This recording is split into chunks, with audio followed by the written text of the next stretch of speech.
Assalamualaikum warahmatullahi wabarakatuh. Alhamdulillah kita bertemu lagi di pagi hari ini di bulan Ramadan di pertemuan ketiga untuk mata kuliah metode penelitian. Di pertemuan ketiga ini saya akan membahas tentang masalah penelitian. Kalian tahu ya, setiap hidup pasti ada masalah. Begitu juga dengan penelitian harus mencari masalah. Berarti kalau kalian mencari masalah di rumah, berarti kalian melakukan penelitian.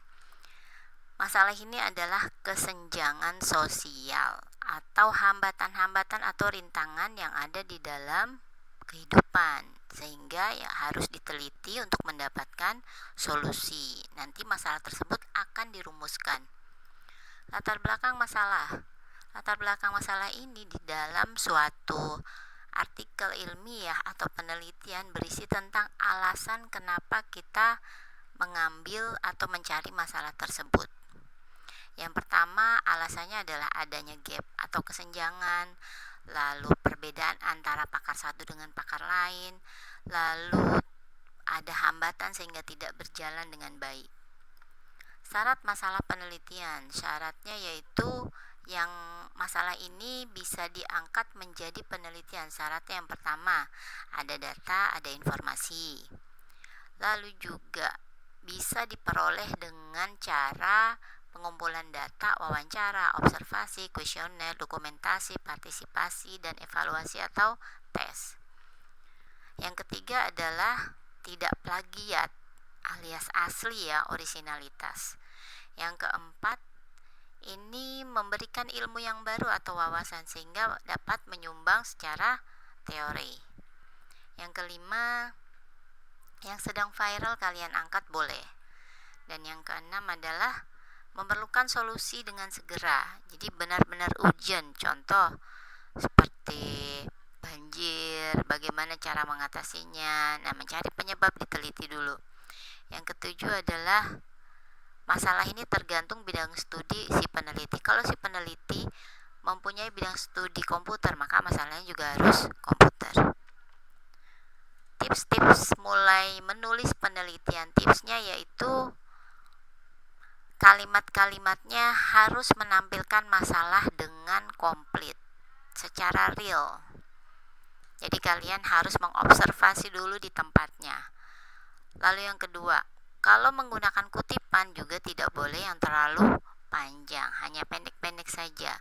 Sesuai dengan judul yang kalian pilih. Kalau judulnya penjualan, maka kalian mencari jurnal atau artikel ilmiah yaitu penjualan. Yang ketiga adalah hindari kalimat ambigu atau membingungkan. Nah, ini ada yang membingungkan kadang-kadang seperti peribahasa, itu membingungkan ya, hindari. Artikel ini benar-benar yang real, bukan pelajaran bahasa Indonesia ada peribahasa. Yang keempat,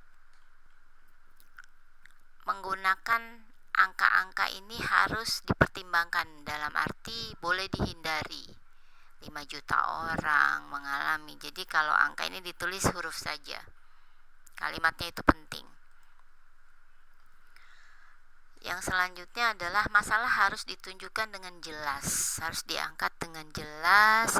Kalian tulis di latar belakang alasannya, mengapa masalah tersebut diteliti, lalu mencari jurnalnya dulu yang pernah meneliti itu siapa, dan masalah-masalahnya harus konsisten dengan pendekatan penelitiannya, menggunakan rumus apa. Identifikasi masalah kalian tadi ya, kalau mau mencari masalah yaitu yang paling gampang adalah yang viral, atau kalian bisa cari judul melalui pencarian di jurnal ilmiah, buku teks. Kalian bisa mencari judul di sini nih, di Scholar ya, scholar.google.com. Nah, kalian bisa mencari artikel ilmiah di alamat tersebut. Lalu juga masalah ini sumbernya bisa melalui UU ITE. Nah, itu bisa menjadi masalah ya, kalian bisa teliti apakah UU ITE mempengaruhi curhat di media sosial, itu bisa. Yang ketiga yaitu di tempat kerja boleh. Nah, paling sering mahasiswa mengambil ini di tempat kerja. Agar apa? Agar memudahkan mereka sambil kerja, tidak di luar kerja.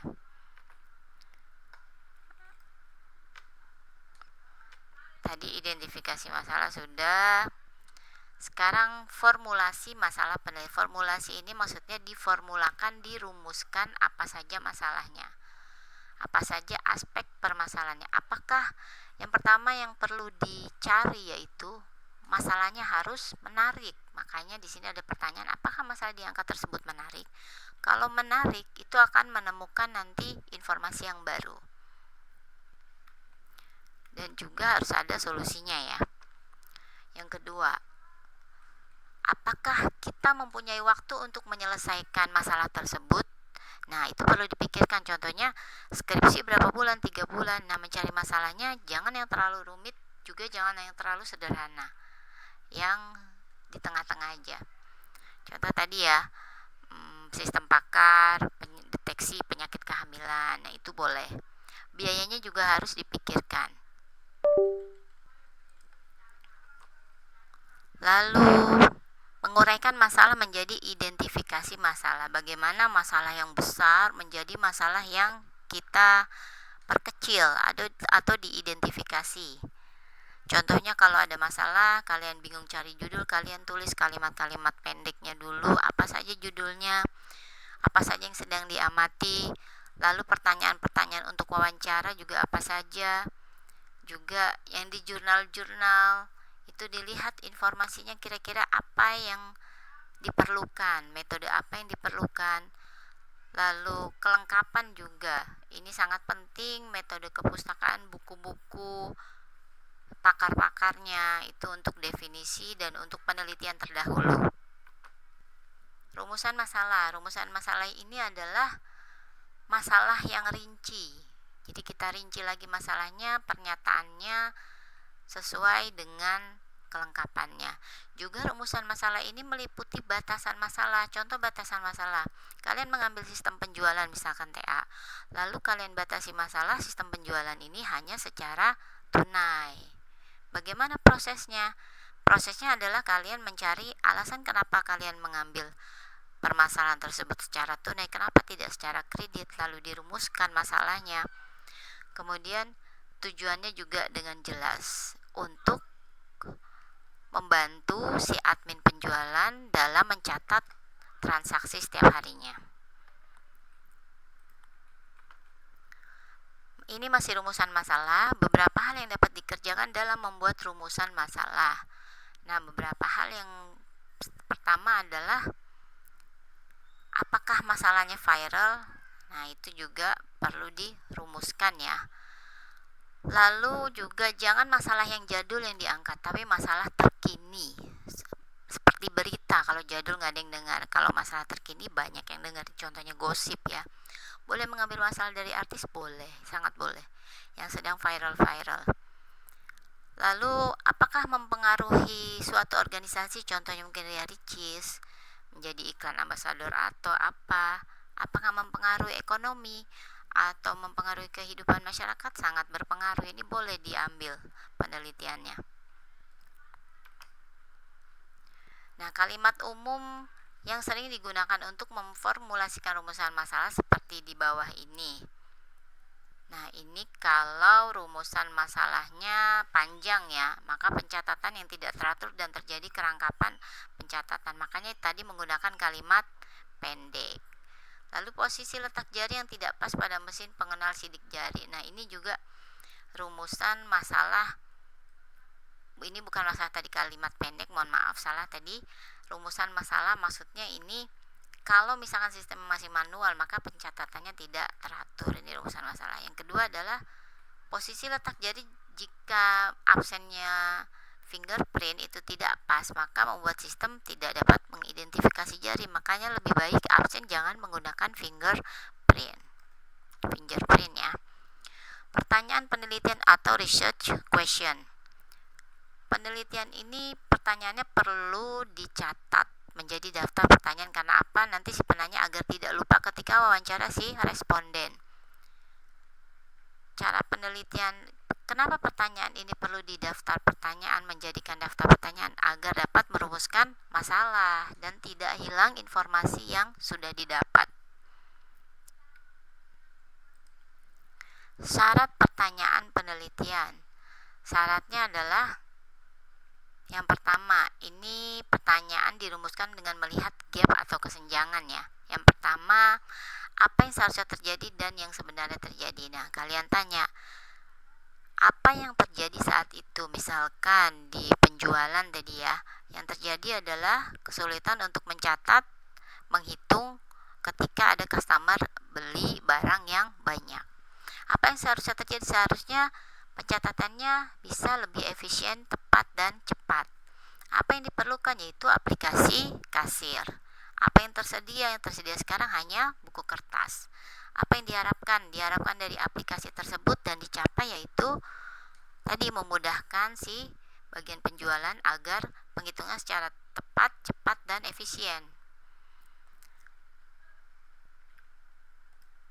Pertanyaan penelitian juga nih. Ada 3 macam pertanyaan menurut Marshall, Rosman, dan Creswell. Deskriptif.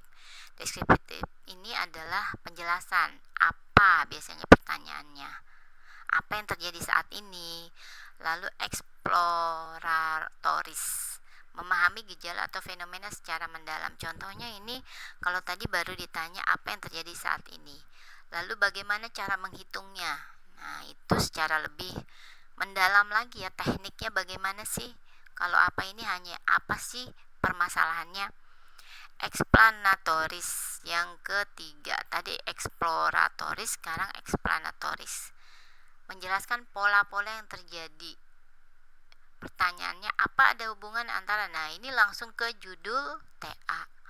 Apakah ada hubungannya antara customer dengan penghitungan penjualan? Itu ya.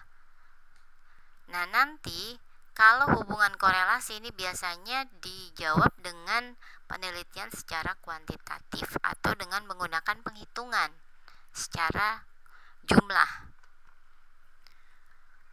Contoh masing-masing pertanyaan yang deskriptif. Apa saja strateginya? Lalu eksploratif. Bagaimana model kepemimpinannya? Tadi kan strategi ini kalau dalam pemilihan pemimpin kepala sekolah, pemimpin maksudnya kepala sekolah ya.